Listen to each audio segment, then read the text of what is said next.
This is 911. What is the address for your emergency? Help me. I'm stuck in my bed. Hello? 16-year-old Kyle Plush did not survive that day. On April 10, 2018, 16-year-old Kyle Plush parked his car in the sophomore parking lot at Seven Hills High School in Cincinnati. His car is a gold 2004 Honda Odyssey minivan. After school, he returned to the parking lot to pick up his tennis equipment, which was in the trunk of his car. The CCTV image shows Kyle walking through the parking lot and entering his car through the rear driver's side door at 3:05 p.m. alive from the car, and he will never come out. Once Kyle was in the car, he knelt down in the back seat and reached into the back for his things. When he did, the seat flipped over, pinning him against the back door. Kyle was trapped, unable to move the seat or move his body. He found it difficult to breathe. The fallen seat created about 88 pounds of pressure on his chest. Kyle, at 16 years old, was 62 inches tall and weighed about 110 pounds. At 3:12 p.m., two people walked toward a red sedan parked 2 spaces away from Kyle's car. They stayed near the back of the car for about 20 seconds before getting into it. They stood there for 20 seconds, but did not hear his desperate knock. At 15:14, the red sedan leaves the parking lot. At this time, Kyle is trapped in his car. Kyle had a cell phone in his pocket. Because of his position, he could not physically reach the phone, so he used the voice assistant Siri to call the emergency services. With the help of Siri, Kyle manages to call emergency services. Since his phone is in his pocket, he cannot hear the dispatcher. The dispatcher answers the call. The sound was muffled and Kyle was far from the phone. The dispatcher tried to contact Kyle, but he did not answer any questions because he simply could not hear the dispatcher. The call lasted approximately 3 minutes. I warn you that the following audio recordings may cause extremely unpleasant emotions. Help. Cincinnati 911. What is the address of your emergency? Help. Help. Cincinnati 911. I'm stuck in my bed outside the Seven Hills parking lot. The Seven Hills what parking lot? Help. I need help. Where are you? Hey Siri. Hello? Hang on. Hello? Help. Help. Help.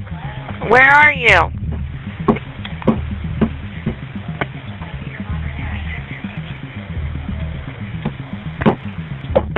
Hello?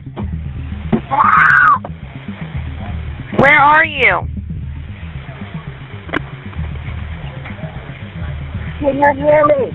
Yes. Outside the Seven Hills parking lot. I'm trapped in my bed. The parking lot. Help. Where are you? I can't hear you. I'm in desperate need of help. What is the address?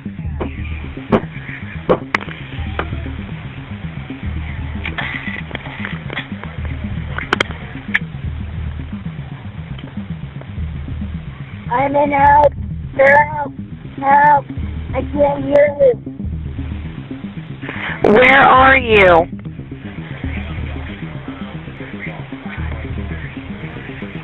Hello? I'm gonna die here. Where are you?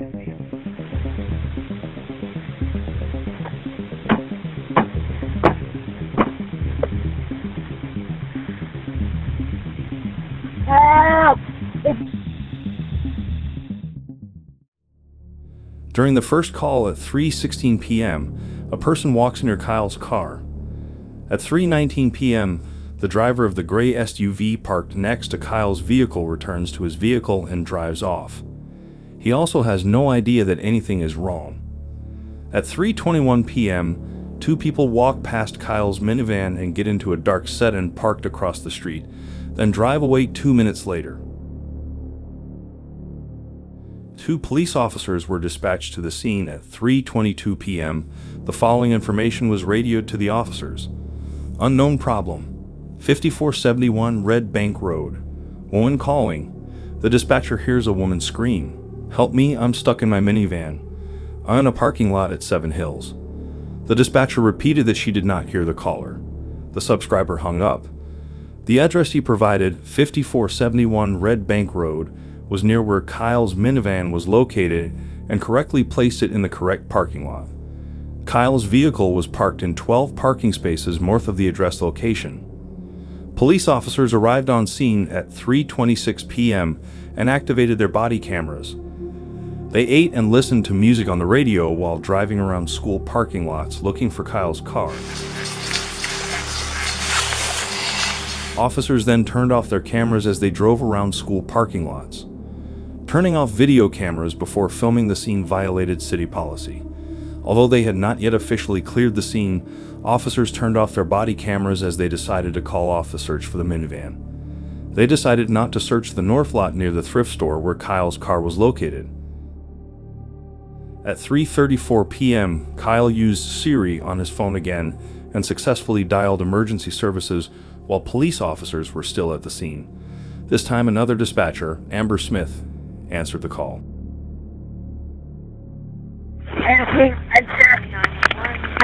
It's the last in Seven Hills School. So 911, what is the address for your emergency? Help me.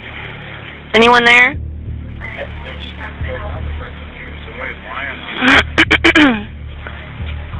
I can't hear what you're saying. Just send quickly. I'm stuck.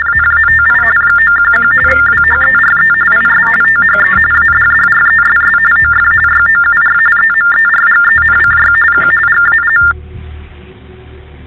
I probably don't have much time left to tell my mom that I love her if I die. This is not a joke. This is not a joke. I'm trapped inside my gold Honda Odyssey van in the software parking lot of Seven Hills Beth. Send officers immediately. I'm almost dead.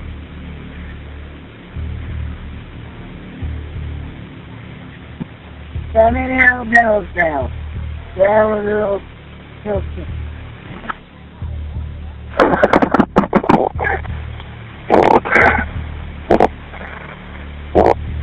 Can you hear me? Hey Siri.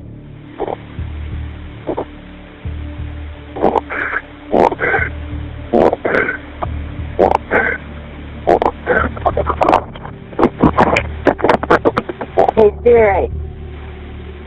I'm in a gold.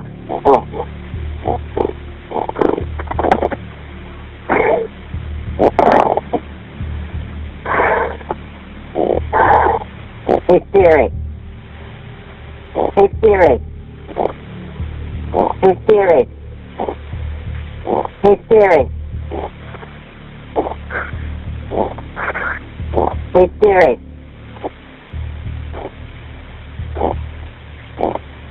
All the blood.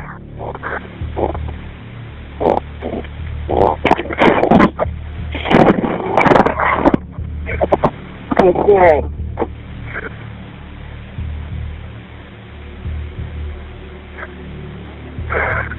Hey Siri.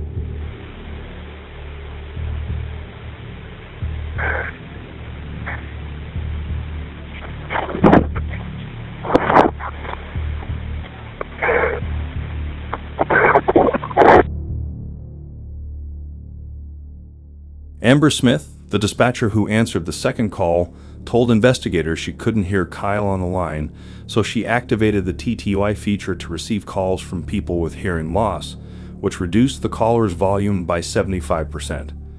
After 3 minutes of ringing, the dispatcher disconnected the call and called back immediately. The call was answered by voicemail and the dispatcher ended the call. That evening, the parents were concerned that Kyle had not returned home from school. Shortly before 9 p.m., family members find Kyle's body in the car, using an app to locate his iPhone. Kyle Plush died from suffocation and chest compression while pinned under a folding seat. The lawsuit points out a huge number of mistakes made by both dispatchers and police officers who arrived on the scene. The lawsuit accuses the 911 operator who responded to Kyle's first call withholding information about the teen's exact location. And it is alleged that the second emergency call was processed as a silent call. The lawsuit says the two responding officers did not properly search the parking lot, even though they had access to a GPS tool that could have located Kyle's cell phone. In addition, the police officers who arrived to search for Kyle considered the call a prank. All these mistakes did not allow the police to correctly assess the situation and save Kyle. Today, parents are trying to file claims. None of the accused were brought to trial or punished. The appeals court will decide whether the trial in the Kyle Plush case can move forward. Kyle's mother still hasn't listened to her son's last heartbreaking words. Hello?